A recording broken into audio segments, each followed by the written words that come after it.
How we doing, guys? Welcome to DT's Transfer Daily. Now on today's show, we're actually going to be talking about the FA Cup and has it lost its magic? We're also going to be talking about Brentford's because Thomas Frank has put a £100 million price tag on Ivan Toney. How we doing, guys? Welcome to DT's Daily. That's right.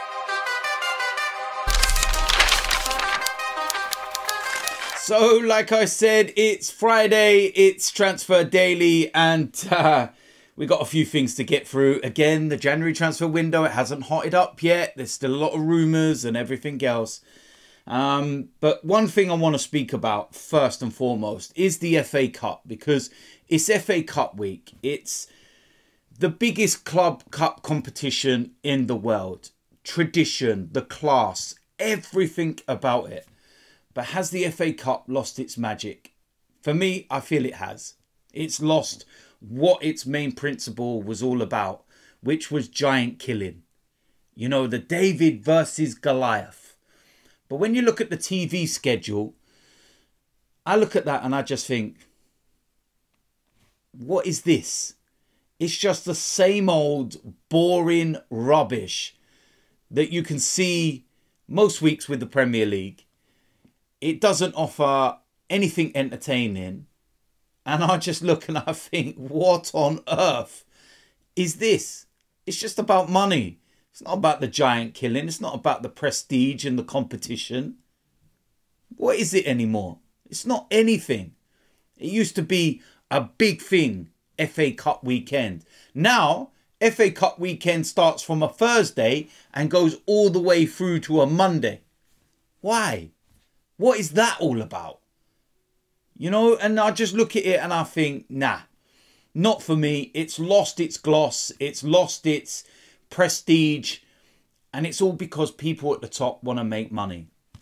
That's what it is. At the end of the day, they want to make money.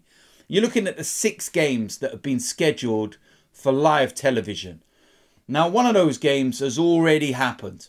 And that was last night. And that was Crystal Palace against Everton. I will get onto that game specifically in a moment. But that game being on telly, why? Why do you want to watch that? Unless you're a Crystal Palace or an Everton fan, you don't want to watch that. And it was 0-0.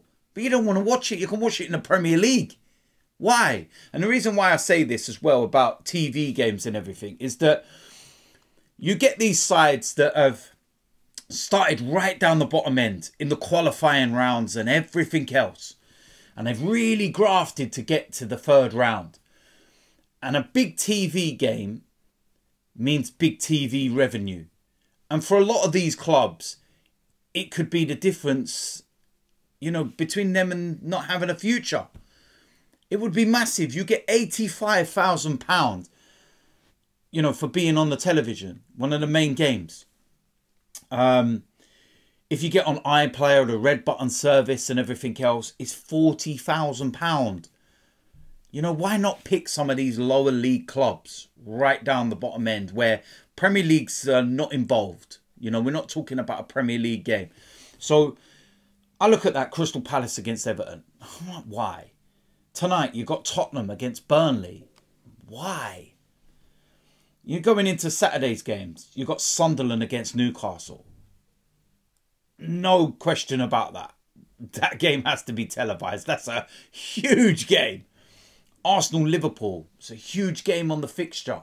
Huge game on the calendar. You could argue you see it all the time in the Premier League. See it a couple of weeks ago. And you're going to see it again in a few weeks again when we play them at the Emirates. But I get it. Huge game. Wigan against Manchester United on Monday. Okay, Wigan will get much needed funds. And it's Manchester United and you never know what's going to happen. Could there be, you know, an upset there or something? But I'm just looking at that and I'm thinking, you know, Shrewsbury against Wrexham. I believe that's one of the games that's going to be by a red button, iPlayer, whatever it is and whatnot. And, you know, Wrexham don't need the money when you look at their owners and everything else. But for Shrewsbury, that's a huge game for them. Huge game. Why can't that be one of the main games on BBC, ITV, etc.? And we're talking about in the UK. Manchester City against Huddersfield. Again, that's a player, you know, that's on iPlayer and Red Button and everything else. Ain't really going to see a giant killing there, to be quite honest with you. But you look at the third round draws, and you're sitting there and you're thinking to yourself, okay, you give one of these teams something, and you've got, you know, a Nottingham Forest versus Blackpool Forest Green Rovers. You've got what we got here, Swansea against Morecambe. You know, Morecambe, you imagine a side like them and getting TV revenue and shares of that and everything else, and Coventry against Oxford, and, you know, sides that are not part of the Premier League, you know, something a bit different. And I get it, you're going to have your Sunderland, Newcastle, your Arsenal, Liverpool, etc. Those kind of big games and the standout ones of the third round. But why not mix it up? Why do you want to play Crystal Palace against Everton, Burnley, Spurs? Come on, man. Come on, seriously. But yeah, look, listen, let's go into last night's game, Everton. And I think the only thing that you can really talk about is the red card for Dominic Calvert-Lewin. And again, why are we sitting here talking about a referee? An incompetent, just clown. Like, what on earth is that? How is that a red card? It's never, ever, ever a red card. You know, whenever you slow any tackle down and freeze frame it, it will look horrific. You can also, tell by players' reactions and other little things like that. Crystal Palace players are sitting there and they're like, that's not a red card.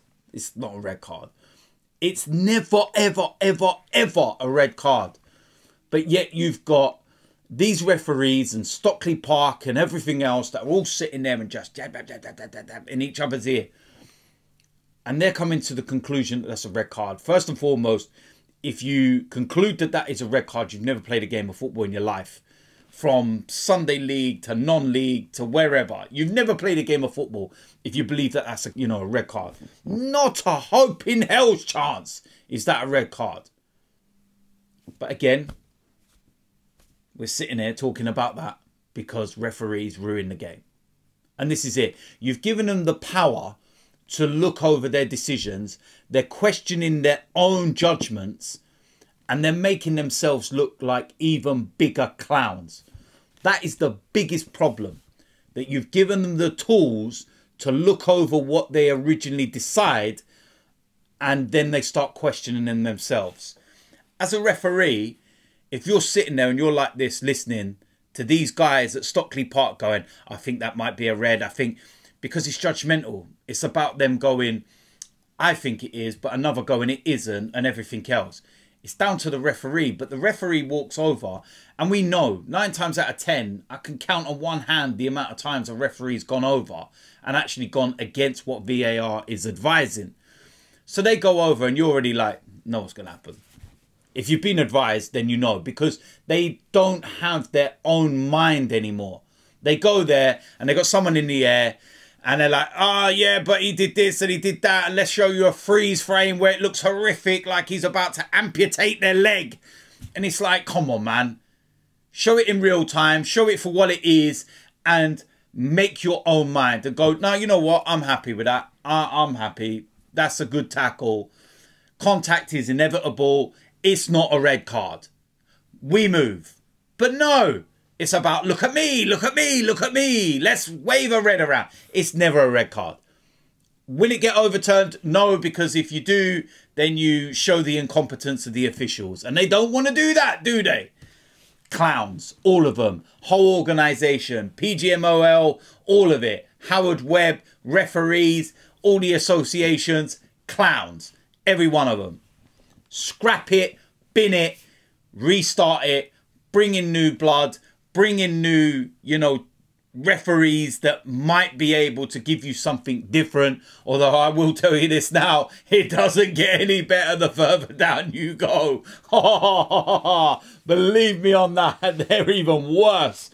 But listen, it is what it is. And what can we do about it apart from just keep talking about it, because nothing ever gets done. Now we're going to move into one transfer in particular. Of course, it's Ivan Toney, and there's a lot of talk of Arsenal, a lot of talk of Chelsea, and Thomas Frank has said, you know, it's going to be £100 million to get him. It's not going to happen, is it, when you factor his age? 18 months left on his contract as well, so that's running down.